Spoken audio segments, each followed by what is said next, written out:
नमस्कार। आज बहुत वीक था मार्केट, क्योंकि पूरा दिन टेंशन में था। और शायद इसका कारण हो सकता है कि कल की आरबीआई पॉलिसी कि उसके बारे में निश्चिंतता है और क्या करेंगे आरबीआई उसके बारे में। मैंने एक डिटेल्ड नोट लिखा है, अब मेरे यूट्यूब के पोस्ट में भी लिखा हूँ, फेसबुक में भी है, लिंक्डइन में भी है और व्हाट्सएप में भी है, तो ज़रूर उसको पढ़िएगा। उसको ब्रीफली समराइज़ करता हूँ कि आरबीआई ने लास्ट टाइम जो इन्फ्लेशन प्रेडिक्ट किया था उससे बेहतर आई है इन्फ्लेशन। नंबर 2 चीज़ है कि जो उन्होंने एफएक्स के बारे में कार्रवाई ली है, एफसीएनआरबी डिपॉजिट, उसके बाद $40 बिलियन अंदर आ गए हैं, तो भी अच्छी खबर है।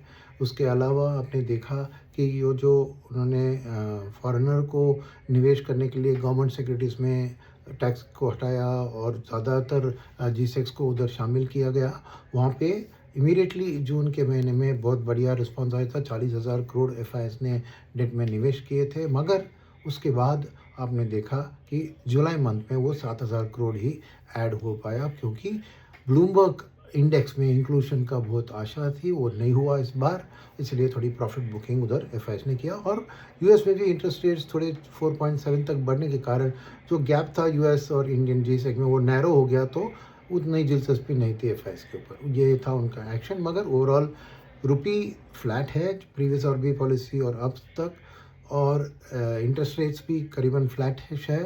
तो इसका कारण ये है कि बीच में आरबीआई को बहुत दबाव हैंडल करना पड़ा, क्योंकि तेल का दाम सडनली स्पाइक हुआ था और करेंसी के ऊपर दबाव थी, तो उन्होंने खर्चा किया। इसलिए एफएक्स रिजर्व्स भी, ये $40 बिलियन एफसीएनआरबी डॉलर्स मोबिलाइज हुए हैं, बट उतने रुपये में अभी कन्वर्ट नहीं हुआ है। तो एफएक्स का जो रिजर्व्स है वो 680 बिलियन में था जून में, और अभी भी वही लग रहा है, वही दिख रहा है।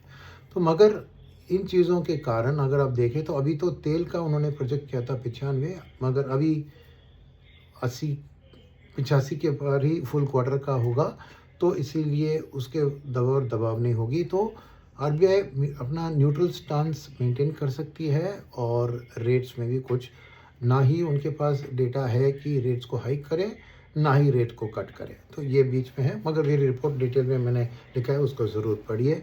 और उसके अलावा मार्केट में आज देखें तो निफ्टी का वीकली एक्सपायरी था, तो इसके कारण एफआईएस की आज खरीदारी देखी 2000, मार्केट वीक था मगर एफआईएस ने 2500 करोड़ के करीब खरीदारी की। तो शायद वो निफ्टी इंडेक्स के फ्यूचर्स में शॉर्ट को कम किया होगा, कवरिंग किया होगा, और कुछ स्टॉक्स फ्यूचर्स में भी कवरिंग किया होगा। मैं बाद में देखकर मैं लिखता हूँ आर्टिकल, तो उसको भी पढ़िए। तो ये कारण हो सकता है कि एफआईएस इतने पॉजिटिव थे और मार्केट इतनी नेगेटिव थी।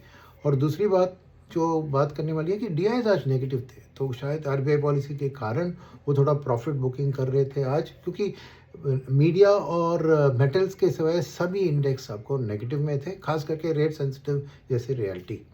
तो माइक्रो कैप और स्मॉल कैप इंडेक्स थोड़ी पॉजिटिव एंड हुए, और एडवांस डिक्लाइन भी देखिए करीबन फ्लैट था। एक 1400 स्टॉक ऊपर और 1600 स्टॉक नीचे।